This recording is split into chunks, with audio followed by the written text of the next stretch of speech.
Leonardo Steiner é um dos dois cardeais brasileiros cotados para substituir o Papa Francisco, segundo especialistas do Vaticano. Vamos ver a reportagem? Vamos lá.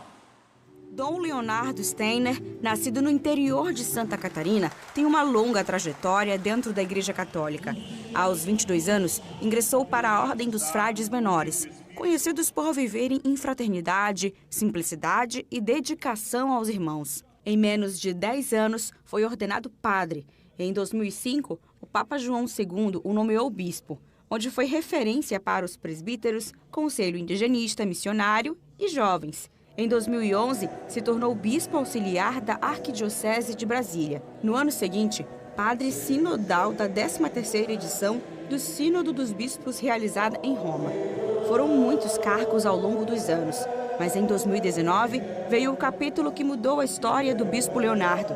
Papa Francisco o nomeou como arcebispo metropolitano de Manaus. Eu tinha manifestado ao Santo Padre o desejo de vir para a região da Amazônia e quando eu recebi a notícia de que tinha sido nomeado arcebispo, eu fiquei muito grato ao Santo Padre por esse gesto dele.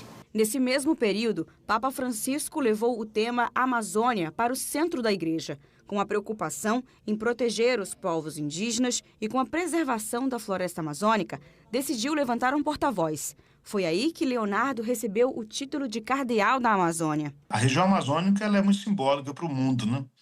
Há um olhar, ainda mais o Papa Francisco fez a igreja olhar com muita atenção para a região amazônica, até convocou um sínodo que se realizou em Roma em 2019, especificamente para olhar para essa região que não pode ser descartada por ninguém, nem pela política e nem pela igreja. O Dom Leonardo ele foi depois do sínodo. Dom Leonardo Steiner conta que foi pego de surpresa ao receber a notícia de que seria o primeiro cardeal da Amazônia. Foi um marco, mas se receber um terço dos votos, será sucessor de Papa Francisco e, mais uma vez, entrará para a história. É muito forte para a Igreja Universal e é a primeira vez que nós temos alguém da nossa região participando, né? É claro que ele não vai representando a região, mas ele vai da nossa região. E aí nós nos sentimos representados, porque o cardeal ele é um conselheiro do Papa e pertence à Igreja Universal toda.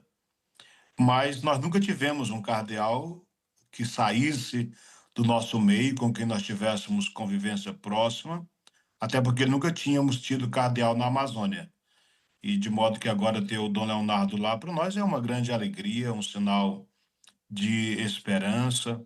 E agora ele é colocado como um dos possíveis cardeais que podem receber votos. Patrícia faz parte do Conselho Nacional do Laicato do Brasil. Para ela, Dom Leonardo tem muitas características semelhantes ao Papa Francisco. A gente sabe que a realidade do norte ela é muito diferente da realidade do restante do país, mas ele se abriu a conhecer as populações que moram aqui. E esse viés do olhar, nessa sensibilidade, ele tem sim do Papa Francisco, né?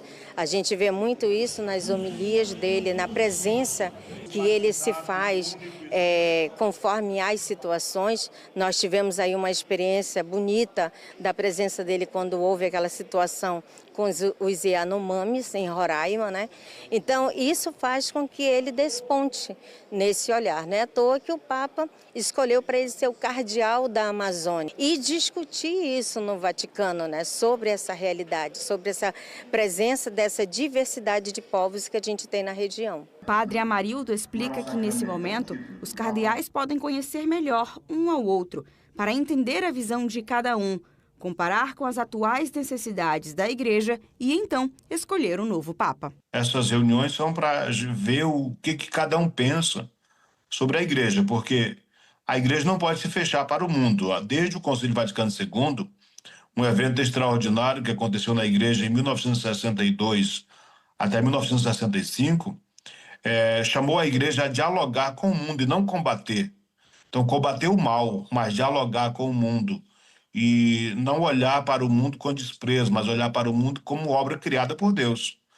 E então, a partir daí, é o que nós chamamos de progressão, a visão progressista da igreja, que muitos rejeitam ou resistem em não aceitar essa visão, que acolhe a mulher, que acolhe, dá espaço para os leigos interagir. E, graças a Deus nós temos avançado muito nesse aspecto. Mas o desejo de todos é que assuma aquele que é fiel ao Evangelho e sensível ao Espírito Santo. Tem essas especulações políticas, porque são pessoas, então naturalmente tem linhas de pensamentos, mas eu destacaria que ao longo da história da igreja, apesar das dificuldades, sempre o Espírito Santo auxilia os cardeais para escolherem alguém que tenha uma santidade, não porque ela seja perfeita, não, mas é pela própria função que exerce.